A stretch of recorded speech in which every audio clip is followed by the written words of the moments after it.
In this video, I'll give you guys proof as to why the American Bass XFL-12 is far better than the Skar Audio EVL-12. So if you guys would like to see the results of that and to see me stress test the XFL with 300 watts, stick around. We got that and more coming right up.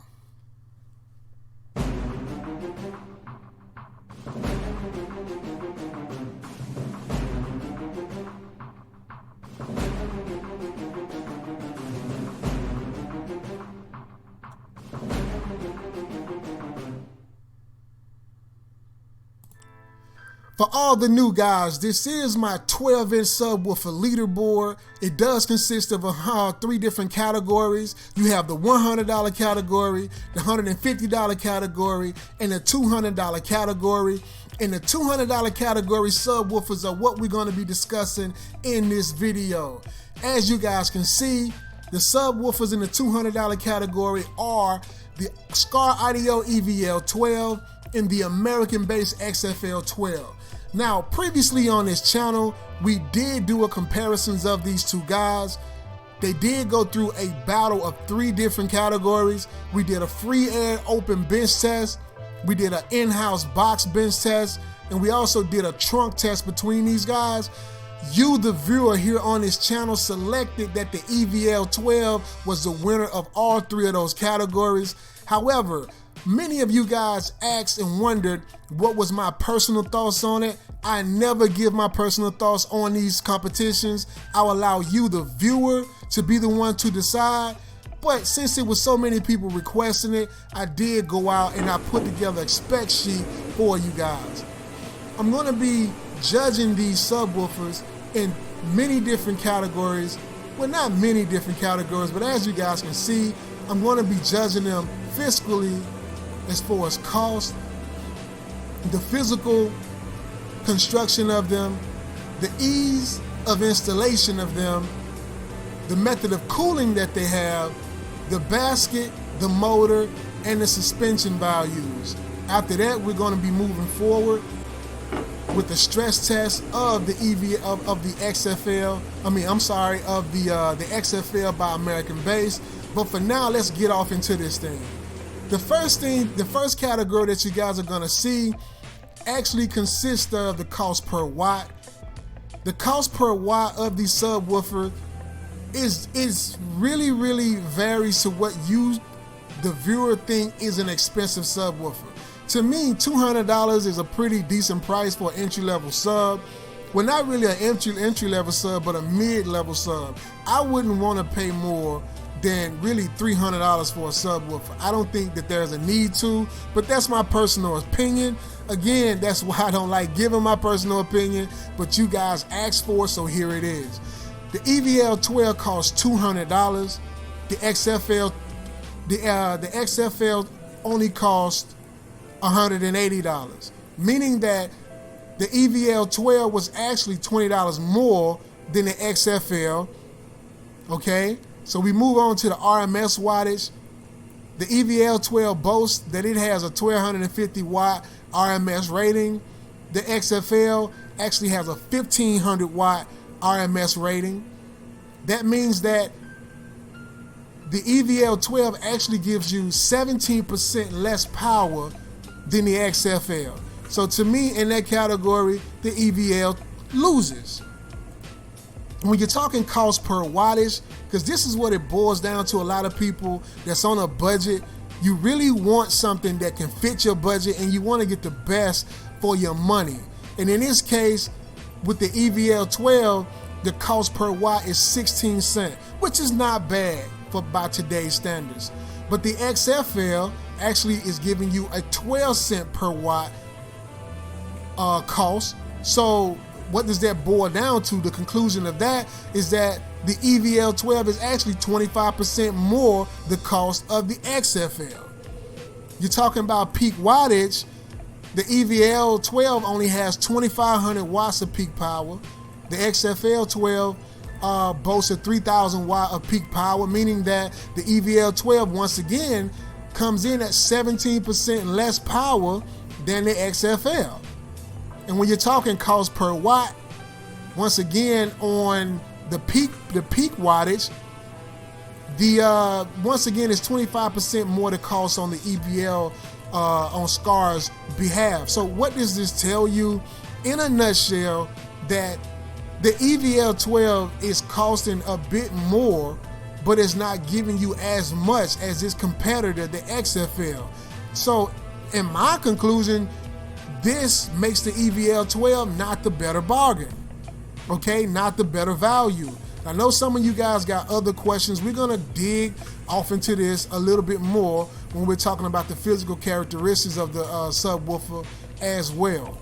Okay, so we're gonna be moving on to the physical characteristics of the subwoofer. The EVL-12 in terms of weight. When weighed in, the EVL-12 only came in at 28 pounds. Now, don't get me wrong, this is not a lightweight subwoofer, okay? 28 pounds is pretty decent weight for a subwoofer, okay? So that's what it came in at, I say right at 28 pounds. 28 pounds and 12 ounces to be exact is what it came in at. Height-wise, when you're talking height, I'm sorry, when you're talking the weight of the XFL, the XFL actually came in quite a bit heavier than the EVL-12. So why does weight matter? A lot of people would tell you that mostly what you're paying for in these subwoofers is the magnet and the coil. That's pretty much what you're paying for.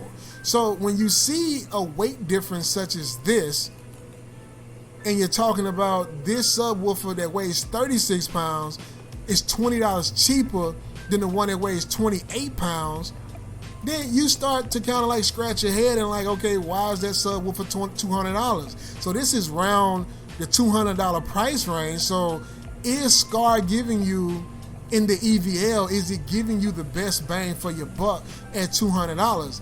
In this case against the XFL, I say no. I say that it is not. It is not giving you the best bang for your buck, because the EVL-12 is 20% less as far as weight goes. It's 20% less than the XFL. So once again, the EVL-12 loses in this category. All right, so if we're moving on to the height of the subwoofer, some people say that this really doesn't matter. Like, why are you measuring height? Well, height does matter if you just pay attention. So the EVL-12 came in at 9 inches, okay? And the XFL-12, as you guys will see here in a minute, actually comes in at 9.5 inches. So why is height important? Well, when you're talking height, and we're going back to that magnet, right? So the XFL-12 comes in a 1/2 inch taller than the EVL-12. So the EVL-12 is not giving you what? Is the wounding height of the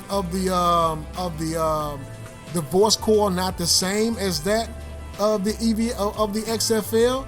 What is it that constitutes that extra 1/2 inch? It may be the voice coil winding height. Of course, we can't really specifically say that because we haven't disassembled them and actually measured the voice coil or the wounding height of the voice coil. So we can't particularly say that, but it's giving you more of something than the EVL-12 is. And I'm thinking that it actually is constituted from the cooling, the way the basket is designed as far as cooling and the voice coil.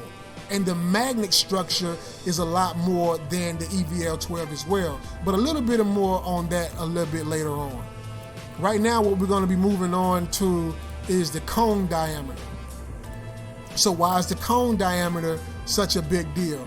Well, the cone diameter becomes a big deal in terms of what exactly are you getting in terms of the ability of this thing to move air.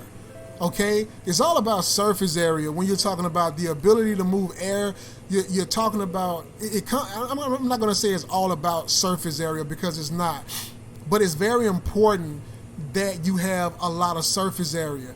In this case, the cone diameter of the XFL is 8.5 inches, and that of the EVL-12 is only 8 inches. So the XFL is actually giving you a surface area of 56 3/4 of an inch, where the EVL-12 is only giving you 50 square inches over here, okay? It's only giving you 50 and a quarter square inches of surface area over here. So why is that important? Some people would tell you that the size of the cone, it can really, it directly affects how much air this thing can move. Some people would say, no, it's all about the X-Max, the X-Max. Don't get stuck on the X-Max, okay? That's the reason why it's not even on my chart. The X-Max is only part, the X-Max is only a simple equation that they configure from two other parameters that I'm not even gonna mention here. What you need to focus on is the mechanical throw of the subwoofer.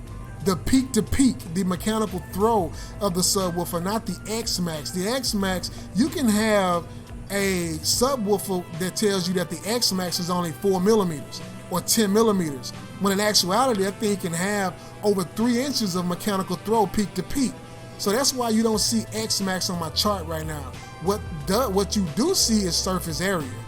And the reason why I didn't do mechanical throw, because the only way you can really measure mechanical throw is by actually depressing and extending the cone and stretching this around it to see how much it can go in one way. And I just didn't want to, run the risk of scrubbing my voice coil or nothing like that. So what you want to look for, one thing that you could look for without damaging your subwoofer is cone area. It's very, very simple to do. Like you see in this test right here, just take a measuring tool and boom, you can get your stats like that. Next, what we're going to be looking at is what I consider basket integrity. So what do I mean by basket integrity? Look at these spokes on the Skar Audio EVL-12. All subwoofers have this. Skar in general right now has 12 of these, and they measure about a 1/2 inch across, okay? So keep that in mind, they measure about a 1/2 inch across. These subwoofers are so very powerful to the point where the mechanical throw and force that they exert on the baffles of some of these enclosures and stuff is a whole lot, and the rim of this actually takes all that pressure. Okay, so as you guys can see, the EVL-12 had 1/2 inch, okay, of contact to the basket, whereas the American Bass XFL actually had about 1 5/8 inches of contact to the basket. Now keep in mind that the American Bass XFL-12 have 12 of those, each measuring a 1/2 inch, give you 6 inches of contact to the basket. Okay, 6 inches of contact. But with the American Bass XFL-12, it has 1 inch 5/8 spokes. It only has 6 of them, but it totals 9 and 3/4 inches of contact to the basket. This is very important, people. Sometimes people don't look at things such as this, like how well constructed is the basket of this thing, okay?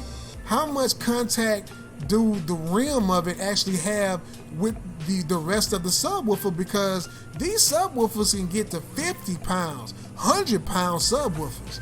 So if you got 100 pounds of subwoofer, and this thing is exerting enough force to vibrate and flex your whole vehicle, what exactly is it doing to that baffle of the rim, the mounting area of the subwoofer itself? There have been cases, though not many, where those spokes have snapped off or bent or warped in some kind of way. So you want to look at the integrity of the build and see like what's going on here. And I know some people are gonna be like, oh, you're nitpicking, you're picking stuff out, that doesn't even matter or whatever. Look, y'all asked for this, so I'm giving it to you. Okay? So the conclusion of this again is that the EVL-12 is 20% less in the weight division. So does this mean that it's a bad buy? No, you got some lightweight woofers out there that hold their own. And I think that everyone would agree at this point that both these subwoofers are phenomenal for the price. However, this is my opinion. Again, you guys asked for it. And once again, the EVL-12 loses in height. And we talked about height and how that can be important. Sometimes the amount of magnet that you're getting can constitute more height. Sometimes the amount of stroke that this thing, the mechanical throw that it is capable of, actually constitute more height. Sometimes it's the surround, the suspension, which we will get to next. The cone, the EVL-12 has 6% less cone area than that, of less cone in inches, diameter than the XFL-12 did. It had 12% less surface area and 39% less basket integrity as far as like contact to the basket. So these things are what I look at when I go to make a purchasing decision or when I'm comparing subwoofers. What would constitute me sending a subwoofer back opposed from keeping one. So ease of installation. Okay, the EVL-12, did it need any specialty tools during installation? And the answer to this is no. It didn't need any specialty tools during installation. But the XFL-12 did. So why did the XFL need specialty tools during installation? Because of these direct leads you see right here. These direct leads, and that gets to the terminals next, like what type. So the EVL-12 actually had push terminals, which is very easy to deal with, but the XFL-12 had direct leads. Now, this is all about preference. Some people love direct leads, some people hate them. But in this case, they had direct leads, and I hated them. I like the fact that they gave them to you because of the direct contact to the leads itself and the coil. You don't have to have it pass through, or the contact pass through any other like metal. Like, we don't know sometimes what these push terminals are made of. Like, what is like the metal that is made of? Is it actual copper? Is it silver, tin, copper? We don't know that. Some of these push terminals are made of aluminum and other metals that are not as premium as copper, and it has to pass the energy, or the electrons have to pass through all of that before it even hits your leads and whatnot. So that can be a choke point. So for the XFL to have the direct leads, to me, is a good thing. They're just hard to work with. I didn't like them, to be honest with you. Okay, so the size of the basket, was it like industry standard, or was it an oversized basket? The EVL-12, I had no problem at all with installation. As a matter of fact, and I must admit this, the box that I built was actually built around the EVL-12, in the XFL-12's defense. It was actually built around the EVL-12. But the thing is that all the other subwoofers that I put in here, all the other 12s, had no issues at all going into that hole. But the XFL-12 did. It was slightly oversized.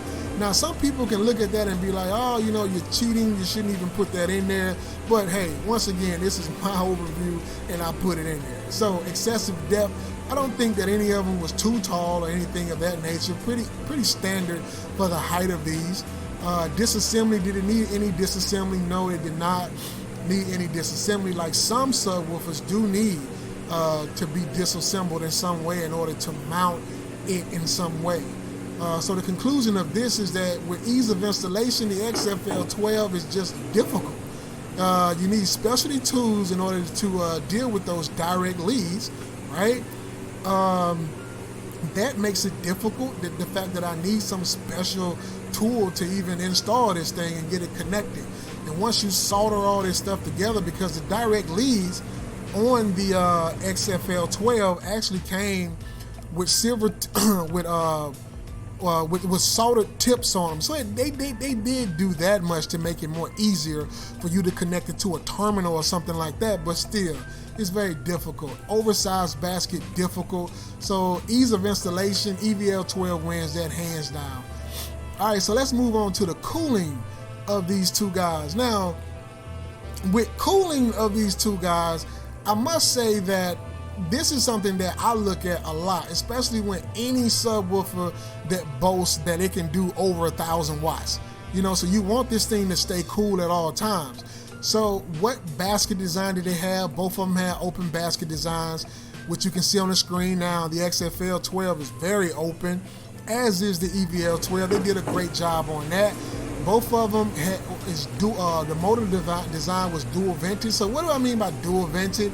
What I mean by dual vented is the fact that, you know, both of them were they not only have the primary pole vent, but they actually have the vents, the little smaller vents for on the rear for the voice coil as well, and I kind of like seeing that.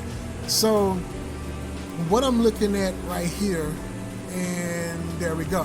So I think I give you guys an aerial view here after a while. Like I said, both of them have an open basket design, but we're going to get to that in a minute. The primary pole vent is not 1 inch. I think they were actually 1.5 inch. So I'm going to put a correction here. I think both those were 1.5 inch. The primary vents, I'm sorry, I put it in the wrong spot.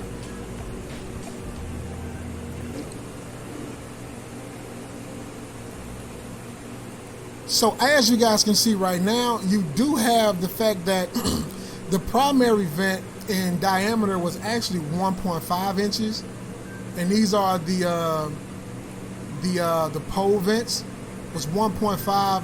Both of them was round about the same thing. However, the secondary vents are the smaller vents that you see in the bottom of the subwoofers. These guys right here were not the same at all. The secondary vents on the EVL-12, though they had more, they had 12 of these guys, were a lot smaller than those on the XFL. As a matter of fact, the secondary vents on the EVL-12 was only 3/16 in diameter, whereas the ones on the XFL-12 was 1/4 inch. I actually used some drill bits to stick down off in there, and the 3/16 drill bit was very tight in the EVL-12 secondary vent, where the 1/4 inch bit was actually very loose in the XFL-12 secondary vents, leading me to believe that those vents is actually bigger than 1/4, to be honest with you, and they have 8 of them. So you got to look at the fact that even though it has 8 of them, and as you guys can see on the screen right now, the XFL-12s are way larger than that of the EVL-12. They're really twice the size. If you want to just be honest with, look at that. And then look at these, they're twice the size of those. So in essence, the way I look at this is that it's almost like the XFL-12, if they were the same size as this, then they would have about 16 of those little bitty vents instead of just 8 of them. I mean, that's just my opinion. Y'all take that and do whatever you want to do with it, but it's right there on the screen. You guys see I'm not making this stuff up. So to me, when it comes down to cooling, XFL-12 takes the trophy again. So we're going to be moving down to the basket. You see on the screen right here, both of them are cast aluminum. They are an open design, and I did go here and talk more about inches to contact. Of course, the XFL-12 did a lot better with how much this thing actually contact to the rim or the baffle of the subwoofer. However, when it comes down to the motor of this basket, when it comes down to the design of the basket, the American Bass just did a whole lot better than the EVL-12. Skar Audio, I don't know, who their build house is for these subwoofers, but I do know if you look at the XFL right now on screen, that thing looked like a cathedral on the inside. Look at how much space and how exposed the venting is. Okay, right here we see that we got a good view of the voice coil right here for the EVL-12.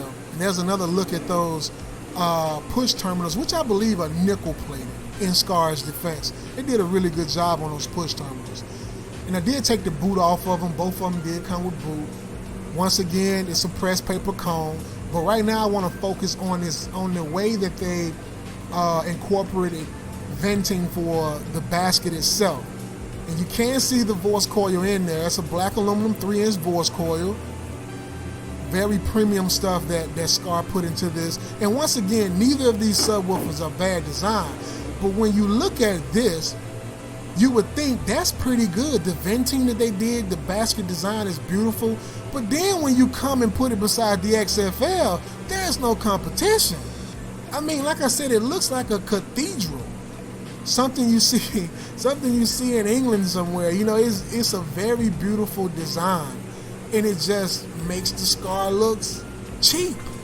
I'm just saying, and this is coming from someone who respects Skar. You know, so don't say, oh, he's an American Bass fanboy. No, I'm not. If anything, you know, you guys can be more justified of saying I was a Skar fanboy. That's what you guys been calling me anyway. But anyway, I got to be honest with you guys and just say, look at that. You know, it's no competition. So moving on, we're talking about the motor design, and yes, they both were booted. They had rubber boots on each of these magnets. But I mean, hey, here it is again. EVL-12, 166 ounces. XFL-12, 200 ounces. You know, venting, both of them have excessive venting. When it comes down to the motor, once again, the XFL-12 takes the crown. All right, so what we're going to talk about now is the suspension of these two. All right, so we're going to talk about the Q values. So why are the Q values so important? Well, when we were doing a whole lot of the previous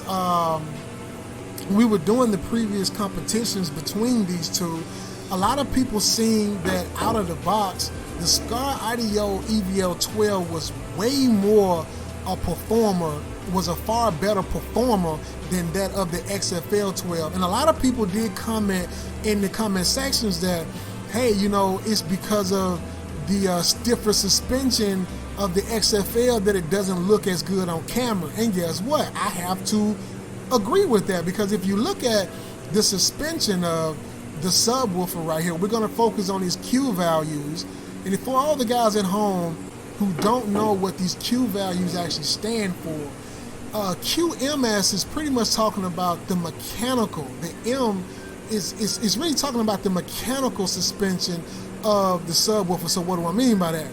When I say the mechanical suspension of the subwoofer, I'm primarily talking about the surround of that subwoofer and the spider on that subwoofer, okay? You're talking about those two things. But when you're talking about the QES rating of a subwoofer, what you're talking about is the electrical suspension of the subwoofer, not the mechanical suspension of the subwoofer. So the electrical suspension of the subwoofer actually consists of the motor or the magnet itself and the voice coil. Okay, that's why I have this highlighted for you guys right here. So you have the spider and the surround, which constitute the mechanical suspension, and you have the voice coil and the magnet that constitute the electrical suspension. So as you guys can see here in the specs right here, because the QTS, I gotta point this out too, the total Q is just is derived from a formula, which I forgot to put here, between these two values right here. You take these two values right here and you will get this value right here. My apologies for not putting the formula here, but just trust me, that's how you do it. But anyway, the higher your QTS values are, it typically means that the stiffer the suspension is. You understand? It's also another parameter called compliance, and all of that ties into the performance of this subwoofer at its resonant frequency. Okay, I'm gonna scroll up here, and I want you guys to pay attention to this chart, this little graph I put together for you. Okay, so the two QTS values that you should pay attention to when it comes down to the rule of thumb of QTS values is that it is known amongst many audiophiles, right? This is a rule of thumb that they mention, that they go by. 0.7 QTS rating and 0.4 QTS rating are very, very important. Okay, any subwoofer or speaker that has a QTS rating of 0.4 and less, right? That's why I put this little arrow going down. a 0.4 and less is said or believed to be more suited for vented enclosures. Okay? A subwoofer or speaker with a QTS rating of 0.4 and greater, from 0.4 to about 0.7 is said to be good or suited for sealed enclosures. Okay? And also, a subwoofer or speaker with a QTS rating above 0.7 is said to be good for a free-aired or infinite baffle setup, kind of like the 6x9s that you see in a lot of vehicles, or that you used to see. I don't see a lot of them anymore, but these will be your rear deck speakers, your infinite baffle setup. Okay, so just keep that in mind when you're looking at the QTS rating of these subwoofers. The QTS rating of the EVL is 0.42. Okay, and the XFL QTS rating is higher than that of the EVL, meaning that it is going to have a stiffer suspension because it has a higher Q value. Okay, a QTS value. I should point that out. It has a higher QTS value. And some people would look at this and be like, oh, that's not scientific. And I would say, hey, to a certain degree, you guys are right. Because the QTS value or parameter of a subwoofer does not constitute, it does not single-handedly constitute whether you should put it in a sealed or closed environment, because there's many other parameters that you guys should look at when it comes down to the building of your enclosures and purchasing of subwoofers and things of that nature. This is just something that I look at. But enough yapping, enough rambling. I hope I didn't put you guys to sleep with this. But overall, I do believe that the EVL was actually a better performer out of the box because it has a softer suspension, which means that it's going to look better on camera because it's going to be able to be thrown more. The mechanical throw of it is going to be more pronounced on camera. But you guys asked me what I thought. You guys said, D, what does it feel like when you're playing the subwoofer? What does it sound like to your ears? You understand? And even though I can't truly translate that over a video, I can, at least try and share with you guys exactly what it is that I do have going on here in the studio. And right now what I have going on here in the studio is a stress test that I am going to be sharing with you guys. I put 3,000 watts.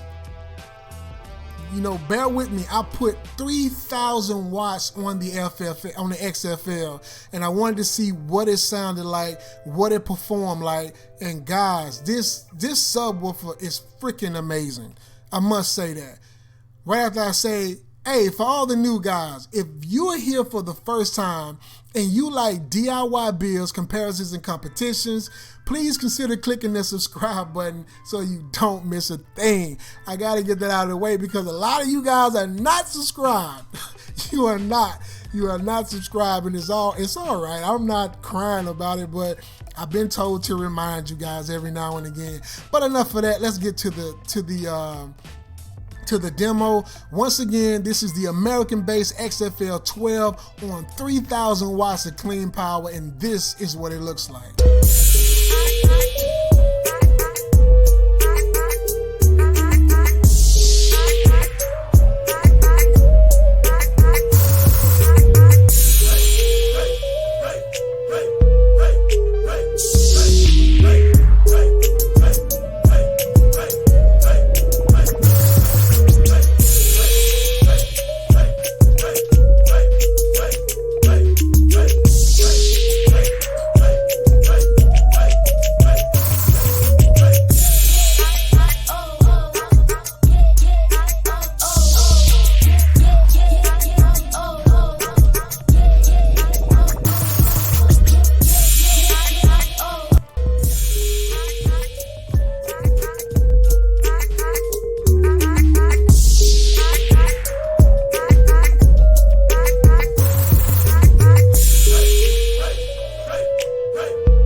right, guys, so you've seen for yourself exactly what this thing is capable of. I do believe that this is a very, very great subwoofer for $180. This is the reason why I wanted to put this video together, to kind of like just help assist you guys in your purchasing decisions. You guys wanted my personal views on it. Hopefully I didn't run anybody off with that. It's just me being honest. So until next time, don't forget to like and subscribe. And if you like DIY builds, comparisons, and competitions, please consider clicking that subscribe button so you don't miss a thing.